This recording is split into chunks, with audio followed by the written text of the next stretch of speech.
pessoal, tudo bom com vocês? Aqui é o professor de inglês, André Riceliano, e todos vocês são muito bem-vindos ao Educa Recife. Essa é a aula dos anos finais do 9º ano, estamos começando o nosso ano letivo com sangue no zóio, certo? Talvez algumas pessoas estejam me estranhando, professor, é você mesmo? É porque eu estou de óculos aqui, tá? Hoje a lente de contato irritou aqui os olhos. Pois bem, essa aula está sendo traduzida por Elaine, né? Está aqui, ó. Consegui acertar? Consegui. Por Elaine, aqui para Libras. Como estamos começando nosso ano letivo, a gente precisa conscientizar vocês sobre algumas coisas, certo? Então, por exemplo, como vocês são nono ano significa que vocês estão saindo dessa etapa, fechando esse ciclo que é o ensino fundamental e já estão se preparando para o ensino médio. Indo para o ensino médio, o que significa isso? Significa que você está indo para a ponta dos cascos do seu estudo antes de entrar na universidade. Já que você pretende, todos vocês pretendem, de repente, seguir uma carreira usando o seu conhecimento aqui, ninguém pretende parar. Todo mundo pretende fazer uma faculdade, é o que nós, professores, desejamos para você. Então, comece a pensar sobre sua carreira, sobre seus objetivos, né? Sobre suas habilidades. Poxa, o que é que eu gosto de fazer? Né? O que é que eu sei fazer? O que é que eu gostaria de fazer? Certo? E começar a direcionar os seus estudos para os seus objetivos. Um ex-aluno meu que hoje está seguindo a carreira de diplomata, ele costumava dizer o seguinte, a internet é como uma parada de ônibus. Se você for para a internet sem saber para onde você vai, é igual uma parada de ônibus. Você vai chegar na parada de ônibus, vai ficar lá de bobeira e para lá e para cá ônibus, você não sabe qual é o certo, você pode pegar e ir para qualquer canto, passar seu tempo, perder tempo. Tá? Então, se você tem acesso à internet, como todos vocês têm, estão vendo a gente aqui, você tem acesso a uma possibilidade que pode revolucionar a sua vida. Então, aproveitem essa ferramenta positivamente para vocês, certo? Para você seguir sua carreira. E nesse sentido, estou também aqui com o professor Henrique Nelson de História e pode dar uma palavrinha para vocês sobre nossos recados iniciais e sobre essa questão que eu levanto para vocês inicialmente, sobre a importância da internet em nossas vidas. Professor. Olá, professor André. Olá, todo mundo que está acompanhando nossa aula, né? Então, é uma satisfação muito grande.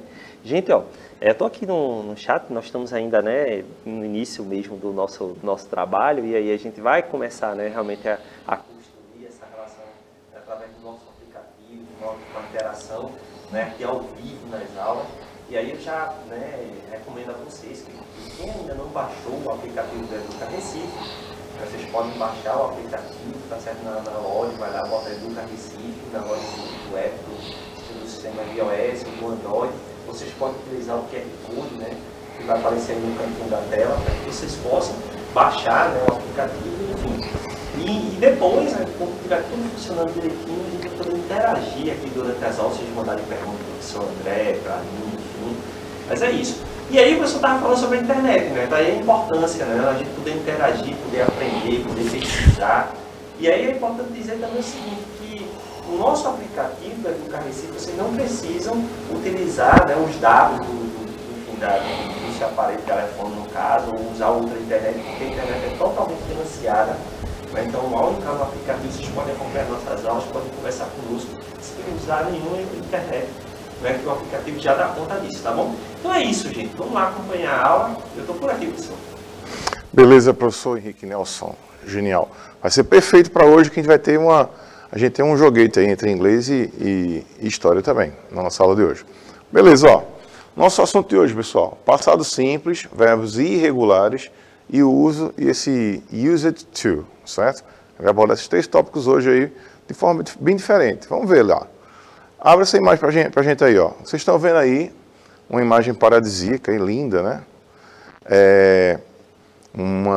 Uma ilha, né? Um conjunto de ilhas, porque para quem tirou a foto, está numa ilha, aí tem um mar e tem outro pedaço de ilha e lá na frente tem outra ilha, ou seja, é um arquipélago de ilhas, né? Que lugar é esse, né? O que é que significa esse lugar com a nossa aula de hoje? Então vamos lá. Essa aí é Galapagos Island. Galapagos Island Claro que é, as Ilhas Galápagos, tá? No caso, atenção aí para a palavra ilha em inglês, que é island, você não pronuncia o S, tá? Island. De repente, em algum sotaque pode pronunciar, mas em geral não se pronuncia esse S aí. Então é island, não precisa dizer aí Iceland, tá? Galapagos Island, Ilha de Galápagos. O que é que tem a ver essa ilha, professor? Calma lá, vamos ver. Temos agora a mesma foto de outro ângulo, né? Agora aparecendo aqui alguns animais, uma foca. Então, temos aí uma série de elementos que podem abrir nossa cabeça para o nosso tema de hoje. Vamos ver esses elementos... aliás, antes de ir para... Não, vamos ver os elementos em inglês, ó. Temos aí vários elementos aí, ó. Lá em cima, vamos seguir o sentido do relógio, né? O sentido horário. Então, temos de começo aí o lighthouse, lá em cima. Seria o farol, né? Ao pé da letra a casa da luz, lighthouse. Seguindo depois de lighthouse, que é o farol, temos rocks, ou seja, as rochas. Ainda no seguinte sentido horário, descendo aí, pessoal, temos o primeiro seal. Temos um seal mais ao centro e temos um seal aí que é foca em inglês. Inclusive, um dos meus cantores preferidos chama-se Seal, que é foca em inglês, tá? Depois de foca, temos aí a palavra sand, que está bem no ombro da nossa colega Elaine de Libras. Sand em inglês é areia, S-A-N-D. Areia em inglês, sand, tá?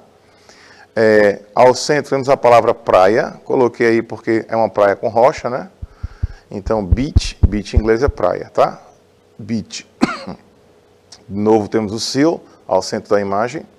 Temos aí stones. Stones em inglês, pedra. Existe uma diferença de pedra para rocha, pessoal. Na verdade, pedra, o pessoal de geografia acha um termo que não é aplicável. Então, pedra é como se fosse fragmento de rochas. Então, tudo é rocha, certo? E o que você chama de pedra é apenas uma rocha pequena, um fragmento de rocha. Então, em inglês, pedra, ou seja, a parte menor, seria stones. Por isso que temos aquela banda Rolling Stones, ou seja, pedras que rolam. Que a frase toda é, pedras que rolam não criam musgo. Essa é a frase que tem um termo em inglês. Ou seja, se você está parado, você não vai criar musgo, morfar. Você vai estar sempre em evolução, está sempre se movimentando na vida. Então, pedras que rolam não criam musgo. Então, stones, tá? Rolling stone, don't get muss. Então, esse stone aí, pedra, tá? Lá em cima temos rock, que é rocha. Seguindo aí depois de pedra, subindo de novo, temos plants. Claro que plants é plantas, que podia ser vegetation também, que é vegetação. E para terminar lá em cima temos a palavra sea, que é mar, né? Que podia ser ocean, que é oceano. Então, lembrando que cada palavra dessa aí, você pode ter uma palavra similar. É o que acontece em português também. Em português temos as palavras opostas, palavras parecidas e palavras que é sinônimo. Ou seja, sinônimo, parônimo e antônimo. Ou seja, igual, parecido e contrário. Então, toda vez que você aprender... Corta para mim aqui, pessoal. Isso. Toda vez que você aprender uma palavra nova, tente saber palavras sinônimas dela, palavras parecidas dela e palavras opostas. E aí, seu vocabulário de língua inglesa vai dar um boom bacana, porque você vai ter o domínio de, quando você souber a palavra, você saber antepor as ideias de encontro a essas palavras. Mas olha só, o que tem a ver essa ilha, então? Ilha de Galápagos foi onde começou a jornada desse camarada aqui, ó, de Charles Darwin, que o professor Henrique vai dar uma palavrinha para vocês aí sobre Charles Darwin, uma ideia inicial aí sobre ele. Professor. Charles Darwin foi um grande pesquisador, né, cientista em inglês, que fez um trabalho fabuloso no final do século XIX, aliás, na segunda metade do século XIX. E o Darwin, ele viajou o mundo todo, professor André. Isso. Ele viajou e ao longo das suas viagens, né, ele pôde se deparar assim, com diferentes animais, vegetações, enfim, e fez um grande estudo, sobretudo acerca dos seres vivos, no sentido que levou a construir a sua grande teoria da evolução das espécies, né? Inclusive ele passou aqui no Recife, que massa. Né? Ele passou, né, visitou o Recife no século XIX, ficou muito chateado porque ele se deparou com o Recife, que ainda existia pessoas escravizadas, né? E ele reclamou muito do Brasil, dizendo que espera que nunca mais ele dasse o pé num lugar onde pessoas fossem escravizadas. Mas essa viagem que você se referiu aí, inclusive passando pelas Ilhas Galápagos, o arquipélago, na verdade, ajudou para que ele pudesse fazer observações, fazer anotações e, ao final, chegar à conclusão de que as espécies elas evoluem, né? E concluir a sua grande teoria, né? Então, muito importante o trabalho do Darwin até hoje, para a ciência, para todos nós. Exatamente. Então, vamos ver o que tem aqui sobre ele. Ó. Temos assim, Darwin studied the evolution of the species. He used it to observe animals and he thought that it was possible to explain the evolution. Certo? Então, gente, ó, a tradução aqui, como vocês já sabem, tá? Vocês já estão dominando isso aqui, já vocês estão no 9º ano, ó. Darwin, aí tem aqui, ó, estudou a evolução das espécies, tá? Ele costumava observar animais e acreditava que era possível explicar sua evolução. Então, os destaques que eu faço aqui em inglês, pessoal, ó, tá vendo? ED, ou seja, passado simples. Used to, costumava, e aqui tem um to do próximo verbo. Ou seja, é você usar esse used, lembrando que use não é somente usar, é também acostumar-se. Então, used to, costumava, e aí vinha o verbo que vem depois, no caso aqui, observar. Então, ele costumava observar, tá? E depois temos a palavra thought. O que é o thought? É o passado da palavra think, do verbo think. Então, existe o verbo think, que é pensar, existe o passado thought, que é o passado, no caso, pensou, pensava, etc. Então, no caso, pessoal, ele é um verbo irregular, que é um outro assunto nosso hoje também. Então, nesse textozinho aqui de Darwin, nós encontramos os nossos 3 tópicos da aula de hoje, tá? Passado simples, o used to e os verbos irregulares. Sim, outra coisa interessante aqui, ó, é que essa evolução que, né, do macaco e tal, não sei o quê, não tem muito a ver com a real de Darwin, não, tá? A professora de biologia pode explicar para vocês isso aí melhor. Eles não concordam com a relação daquela evolução do macaco ter a ver com a teoria de Darwin, não é exatamente o caso, que é uma outra história. Vamos lá. Charles Darwin. Olha lá, pessoal. Curta em inglês aí. Vou ler para vocês em inglês. Ó. Abre a tela para a gente aí, gente. Olha lá. Temos assim. Darwinism is a theory of biological evolution developed by the English naturalist Charles Darwin. Lendo o ano aí, pessoal, do ano que ele nasceu, o ano que ele morreu, fica 1809, 1882. And others. No caso aqui, esse and others seria porque quem desenvolveu o darwinismo foi o próprio Darwin e outros, tá? No caso, outros autores, outros cientistas. Stating that all species of organisms arise and developed through the natural selections of small, inherited variations that increase the individual ability to compete, survive and reproduce. Olha que interessante. Em português, pessoal, o darwinismo é a teoria biológica da evolução desenvolvida pelo inglês naturalista Charles Darwin, né, tem um ano aí, e outros, no caso, outros autores, afirmando que todas as espécies, aliás, afirmando que todos os organismos das espécies, eles despertam e se desenvolvem através da seleção natural e irradiam em variações que desenvolvem habilidades individuais para competir, sobreviver e reproduzir, certo? Essa aqui, o destaque que eu faço desse texto, pessoal, é o ED, ou seja, onde tem ED, significa que ou o verbo está no passado, né, no caso aqui, develop, é desenvolver, developed, desenvolvido, ou é sendo participo passado, você sabe que um verbo no participo passado, você pode usar meio que como adjetivo. Então, por exemplo, cansar, eu canso, tu cansas, ele cansa, nós cansamos. Então, cansar, o participo passado de cansar é cansado, então esse cansado também pode ser um adjetivo. Eu estou cansado, certo? Então, esse ED, tanto pode ser um verbo no passado ou no participo passado, como pode também, de repente, até um verbo sendo usado como adjetivo. Qualificando aí, né? Continuando, ó. Além do mais, desculpa em inglês, ó. Also called the Darwinian theory, it originally included the broad concept of transmutation of species, or of evolution, which gained general scientific acceptance after Darwin published On the Origin of Species in 1859, include the concept which prepared Darwin's theories.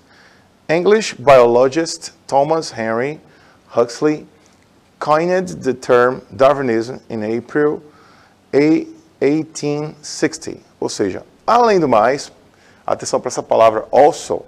Toda vez que você encarar um texto em inglês, ou uma música, ou entrevista, o que for, o que é interessante daquilo é você capitalizar vocabulários para o seu vocabulário, né? Você enriquecer o seu léxico, né? Seu vocabulário.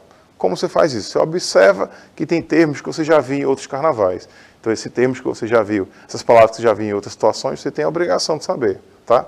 Então, é o caso aqui da palavra also, pessoal. Also em inglês é além do mais. Ou seja, você precisa saber essas palavrinhas que se repetem, tá? Em português, pessoal, ó. Além do mais chamado de teoria darwiniana, é originalmente incluída o conceito base da transmutação das espécies, ou a evolução, tá? No qual ganha aceitação científica geral depois da publicação de Darwin sobre a origem das espécies. Então, isso aqui é o nome do livro dele, pessoal, A Origem das Espécies, tá? Em 1859, incluindo conceitos que preparou a teoria de Darwin. Então, ele publicou esse livro, então ele começou a ganhar respaldo com a teoria dele. O biólogo inglês Thomas Henry Huxley cunhou o termo darwinismo em abril de 1860. Ou seja, estamos falando aqui de inglês. É a aula de inglês falando sobre um outro tema. Estamos falando aqui de Darwin. Falando de Darwin, estamos encarando o nosso assunto, tá? Então perceba que estamos falando de uma coisa do passado, ou seja, estamos no passado. E perceba que já que é um texto sobre o passado, pessoal, temos aqui novamente, como falei a vocês, o ED dos verbos no passado. Ou então um adjetivo, né? Então esse ED quer dizer que o verbo está no passado simples. Mas nem todo verbo, o passado, é somente colocar um EDzinho. Mas temos aqui, ó, passado simples, ó, forma afirmativa. Darwin publicou seu livro em 1859. Se fosse na negativa, como seria? Esse ED que mostra que o verbo está no passado, ele sai. Por quê? Porque o verbo está sendo mostrado, a frase está sendo mostrada que está no passado, através da negativa do passado. Você sabe que a negativa do presente é don't, a negativa do passado, didn't, tá? Colocou essa negativa didn't, pessoal, não precisa expressar o passado com o verbo, no verbo mais, não precisa, porque já está no auxiliar. Da mesma forma, a forma interrogativa, pessoal, ó, o auxiliar vai para frente, o auxiliar do passado, ó, did, e significa que é uma pergunta e está no passado. Então, ó, Darwin publicou seu livro em 1859 e a interrogação. Então, perceba que temos uma interrogação e temos a partícula auxiliadora do passado que está na frente da frase. Ou seja, temos duas indicações que a frase está na forma interrogativa, pessoal. Temos a interrogação em si, que é comum, e temos a partícula auxiliadora do passado aqui, que seria a partícula auxiliadora no presente, o do, seria o will no futuro. Lembrem que em espanhol, quem estuda língua espanhola, a interrogação é também na frente. Ou seja, temos indicação, tanto em inglês como em espanhol, temos indicação que a frase é uma pergunta no começo da frase, ó. Tá vendo? E no final. Em português, não. Em português a gente tem esse problema. Porque a gente fala uma frase em português, se a frase for longa, você vai falar a frase, você vai perceber que a frase é uma interrogação no final. Então, tipo, minha prima toca piano na igreja todo final de semana. Eita, é uma pergunta. Minha prima toca piano na igreja todo final de semana? Então, você só percebe que é uma pergunta no finalzinho.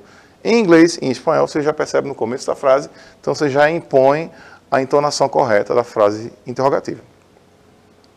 Observe aí, ó, tempo passado. No tempo passado, como a gente viu o ED nos verbos, são para o quê? Verbos regulares. Existe uma categoria de verbo em inglês que são os verbos irregulares, ou seja, ele não tem exatamente uma regularidade para expressar o passado. Então, por exemplo, ó, o verbo do no passado é did.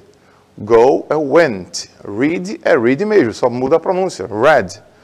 Mean mint, dream, dreamed. Ou seja, tem verbos que é bem fácil no passado, você colocar ed, tem verbos que é o caos, uma problemática gigantesca que você vai resolvendo aos poucos, você vai cada vez mais consumindo a inglês, vai vendo aquele verbo ali e aqui, você vai decorando aos poucos. Não se preocupe em estar enlouquecendo com isso não. Beleza? Então esses são os verbos irregulares, um dos nossos pontos da aula de hoje. Aí temos aqui, ó, ainda explicando sobre a evolução de Darwin, temos aqui um texto que eu vou fazer a tradução, o professor Henrique pode ajudar a gente, ó. Birds of similar species, finch, that lived in different places, continent and island, used to eat different things, seeds or insects, basically. Darwin used to relate the difference to diets or needs, their distinct beaks being adaptations to distinct natural habit or environment niches. Vamos lá. Em português, pessoal, ó, pássaros, os pássaros, porque no caso em português tem o artigo, em inglês não precisa, quando você fala de uma coisa genérica e está ao mesmo tempo no plural, você não precisa usar o artigo, tá? Então, ó, birds, não é the birds, não precisa. Então, ó, os pássaros das espécies similares, tintilhões, como é que é, professor, sabe? Tintilhões? Tintulhões, se eu não me engano, é a espécie desse pássaro aqui, que viveu em diferentes lugares, no continente e na ilha, então o continente tinha a ilha, né? Costumava comer coisas diferentes. Esses pássaros do continente e os pássaros da ilha, cada um comia uma coisa diferente. Os do continente, um deles comia as sementes e outros comiam insetos, tá? Basicamente. Então, Darwin costumava relacionar as diferenças às dietas, ou seja, esses pássaros são da mesma espécie, tem poucas diferenças, que é o quê? No bico, ó, perceba aí, ó, os bicos são diferentes, mas são tintulhões, ou seja, são da mesma espécie, tá? Com bicos diferentes. Por quê? Aí ele observou que uns comiam sementes e outros comiam insetos, tá? Então, ó, Darwin costumava relacionar as diferenças às dietas, tá vendo? Ou necessidades. Sua distinção, a diferença nos bicos, né, as distinções nos bicos, era uma adaptação para distinguir hábitos naturais ou nichos do meio ambiente, no caso, necessidades do meio ambiente. Então, é o que eu ia perguntar para o professor Henrique. Isso aí, professor André, acho que é interessante a gente colocar aqui, né, lembrando o pessoal do 9º ano aí, das aulas de ciência, justamente a teoria da evolução das espécies do Darwin, né, justamente ele defendeu que as espécies elas se adaptam ao meio ambiente e às mudanças também no ambiente, né? Então, seja para se alimentar, enfim, para sobreviver, os seres humanos acabavam mudando, os seres vivos, de modo geral, acabaram mudando, né? Então, nesse sentido, as espécies que de fato se adaptaram melhor e conseguiram, né, sobreviver aos desafios, aos problemas, enfim, essas espécies elas evoluíram. Já as espécies que não conseguiram se adaptar, elas ficaram para trás. Isso aconteceu inclusive com os seres humanos, não é justamente nós, Homo sapiens sapiens, somos justamente os seres mais bem adaptados, que melhor nos adaptamos ao planeta, às mudanças, à glaciação e tantas outras coisas que aconteceram e estamos aqui hoje. As outras espécies elas acabaram não sobrevivendo, né? Ficaram no passado. E a mesma coisa para os animais. Então, nesse caso, as próprias características físicas, no caso desses pássaros mostrados aí pelo professor André, estão relacionadas à adaptação deles para se alimentar melhor às circunstâncias ambientais. Exatamente. Então, gente, ó, professor, mas não é aula de inglês? Então, tá em inglês aqui, calma lá. Vamos destacar aqui algumas coisas, ó. Esse texto usou o termo, 2 vezes o termo, ó, used to, ou seja, o verbo use você está acostumado a ver como usar, mas ele também é acostumar-se, e no caso, costumava aí vem o verbo, ou seja, costumava comer diferentes coisas. Darwin costumava relacionar as diferenças às dietas. Então vamos destacar essa frase aí sobre Darwin, ó. Na forma afirmativa, gente, ó, Darwin costumava relacionar as diferenças às dietas, as diferenças dos animais à dieta dele, né? Então, Darwin used to relate the differences to diets. Isso na forma afirmativa do passado, usando esse used to aí, tá? Negativa, como eu falei a vocês, ó, o que expressa que o verbo está no passado, ele some, que é o ed, né? Claro que for um verbo irregular, ele volta para a forma dele do presente. E aí na negativa é didn't, certo? Esse didn't vai para a interrogativa também, no começo, e a interrogação no final. Então, some aqui a expressão no verbo do passado. O ED some vai para o auxiliar, tá? Então, como o professor Henrique Nelson estava falando, pessoal, temos essa questão aí, ó. Essa é a mariposa Biston, nome científico Biston betularia. Existiam duas espécies de mariposas que Darwin observou na cidade de Londres, não em Londres, mas na cidade na Inglaterra, e observou que as árvores, elas tinham uma coloração levemente esbranquiçada porque tinham esses lynches, em inglês é lynches, mas em português é linkes, que é o quê? Que é uma espécie de fungo que fica nas árvores, dá aquele ar embranquiçado, fora que também neva por lá, então isso quer dizer que também já tem uma coloração esbranquiçada de toda forma.